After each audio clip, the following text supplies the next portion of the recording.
Morning folks, welcome aboard another day building EV. Today, unfortunately, I'm going to have to start by taking some things apart, that being the foil insulation, because what I need to do is I need to put up the vertical battens, and so between the top batten here and the bottom batten here, then I've noticed that in some cases, I don't know whether you can see that, then the foam extends, and unfortunately, there you go, there's a bit there that's annoying.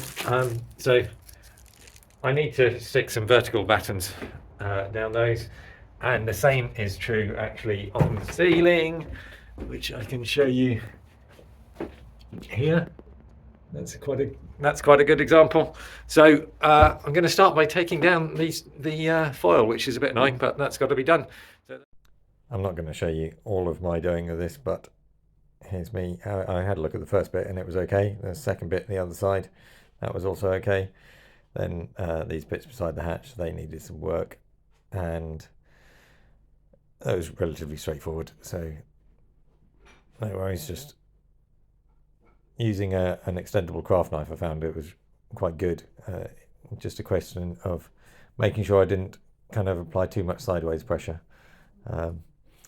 I was using this, I'd predetermined that I wanted these to stick 9 centimeters above the top batten. So I was making sure that the top of it would go and stick up above and not get caught there.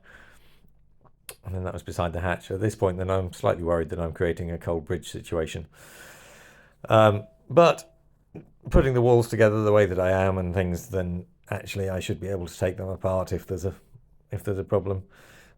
Pretty much I'm not going to be using any glue or anything, or at least that's my intention, minimal amounts anyway. Certainly one of the things that I found on telly that is that I would like to be able to take things apart more easily. And then my sister arrived, and shortly after dropping her phone in the marina and jumping in to get it out, then we were back on board. So then we started to put up the first wall, and in order to do this, then I took the window out because I could, attached it. It's balancing on one of the kitchen units here at this point, and there's a bit of a discussion because obviously being the first board, then hadn't figured out the whys and wherefores of how to actually complete the process of putting it up and then putting it down and what have you. So just kind of making sure that things were as we expected them to be, and then I went round and drew round the opening from the outside, and then took it back down again and put it onto the sawhorse. At this point in time, then was then measuring up to work out how far beyond the window frame, and hence the line that I had drawn, I needed to actually cut and stuff. And always better to talk through things and figure things out beforehand than afterwards and regretting it. I realised I was going to need some extra supports between the sawhorses to support the wood, and well, out comes the track saw to do the straight edges of the holes.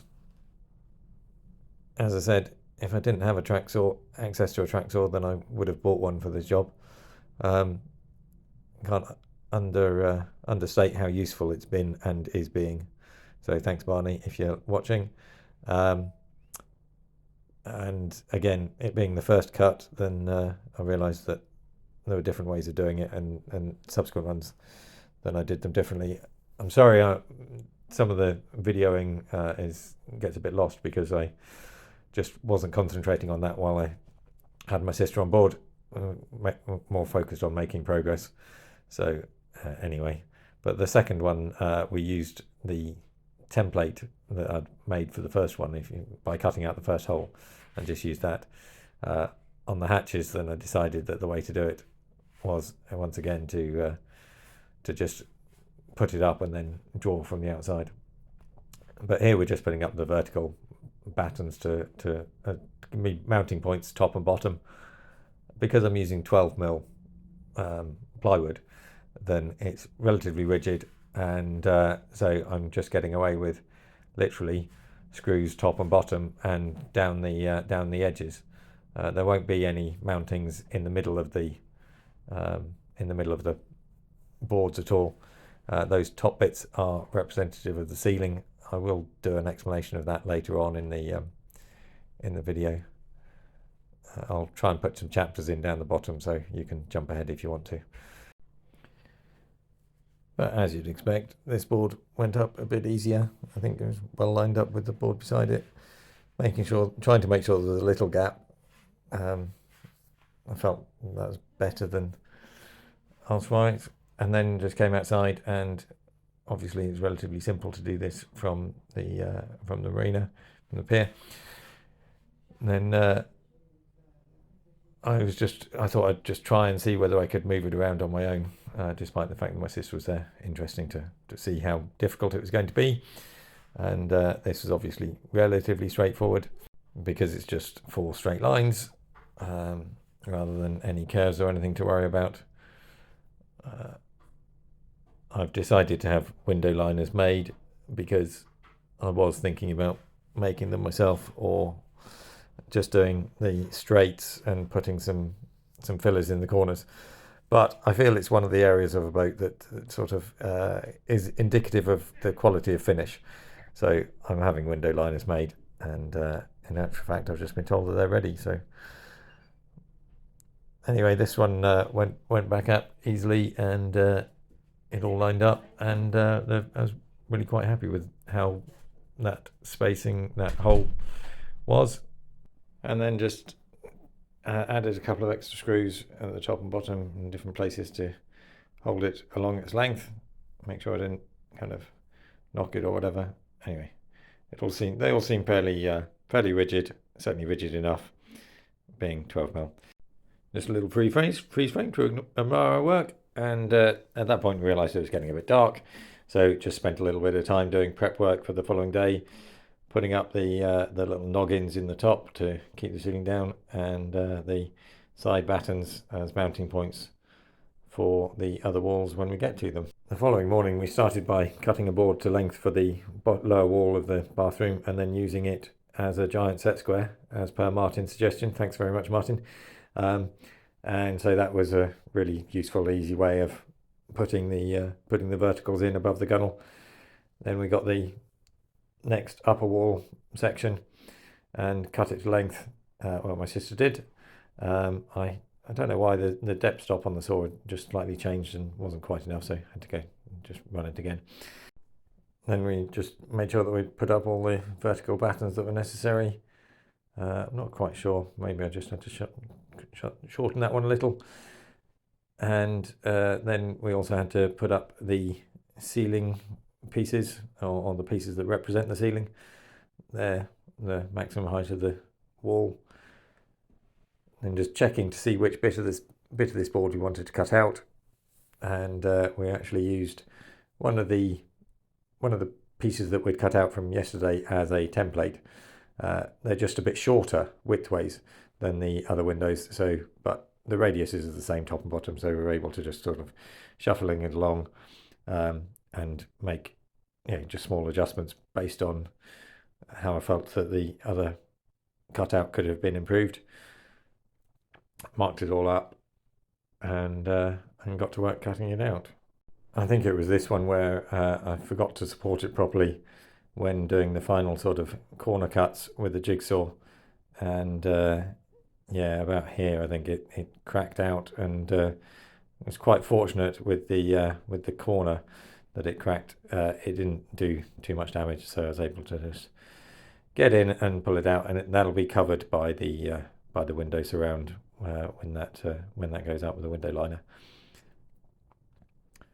So again, that one went up quite well, quite easily. Ness went off to make a cup of coffee, I think, which was very useful and handy. Then this is the last vertical going in up above the gunnel. We didn't do it previously because the cabinet's in the way, but this one went in fine as well, so that was good. And we set about moving the various things around, playing the Tetris to put up the walls on the other side, which went okay. This is the hatch, obviously. I did my bridging across from the other boat, and I'm bridging across the water on this one. A little more difficult to line it up, but it worked well enough, I think. And well, I was out of shot, so I cut out me cutting it out, but it went up well, and so that's that one in place. And then the final kitchen wall going up, again putting the ceiling up, well, the ceiling spacer representatives, whatever. And then we brought this one over and again used the template from the other side, making sure that we're cutting it in the right place. And then after my sister left, then I realised that I'd actually lifted this one a bit high and consequently pulled it further out from the wall. There's a lot of jiggery pokery with this. In the end, then what I've decided is that actually the spacer to the right hand side of the window up above that's will hold the ceiling down. I'll probably end up replacing that with a 12mm spacer instead of the 19mm spacer. In essence, nothing on a narrowboat is exactly where you think it's going to be.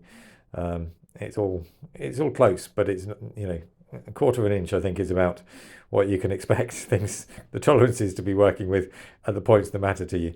It seems to be anyway. But it was a bit of a pain trying to line this up on my own, but managed to do that. My sister, before she left, she suggested screwing down the pads on the sawhorses so that I can put the finish faces down and it not be a problem. Then this is me cutting the lower wall for the kitchen, which I then slid into place, and well, here you go.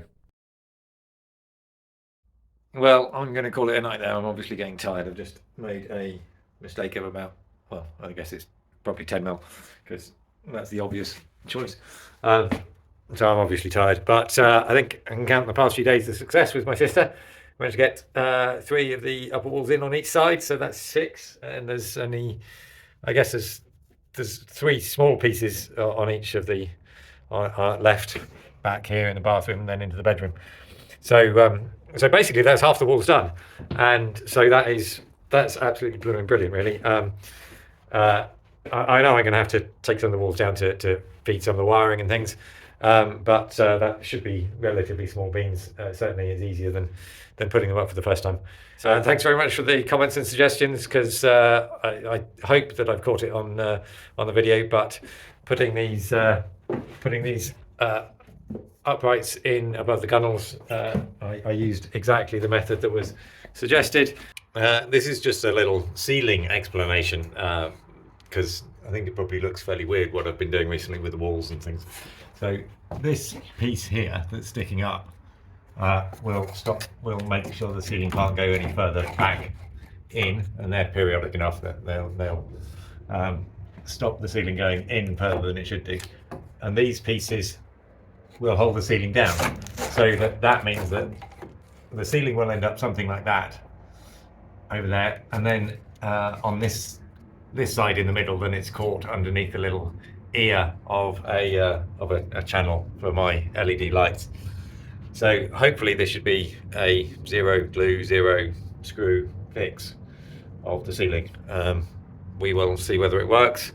Hopefully it will, and then I will just put a cover strip up there as you kind of normally do. But my ceiling then won't have, well, it'll be about 1/3 of a sheet of ply, I think, half a sheet of ply and 1/3 of a sheet of ply. So that's the plan for the ceiling. Good afternoon, everybody. Welcome aboard another day building evening. Not much building going on today, I'm afraid, because well, I just wasn't particularly feeling like it. Anyway, so I've done a bit of tidying, but actually I ended up sticking my ankle in the drink down there somewhere, and so anyway, good. Glad that I only decided to tidy and not be using the power tools or anything. So I have realised that I can cut, I can cut that down further and it'll go into the kitchen. So that board that I made a mistake on won't be too much of a problem. So I'm actually just going to continue with a little more tidying. I think it's looking much better than it was, and then I shall edit this up and send it onto YouTube. So there we go. Take care, have a good weekend, and I'll see you back on Monday, I think. Cheers, bye.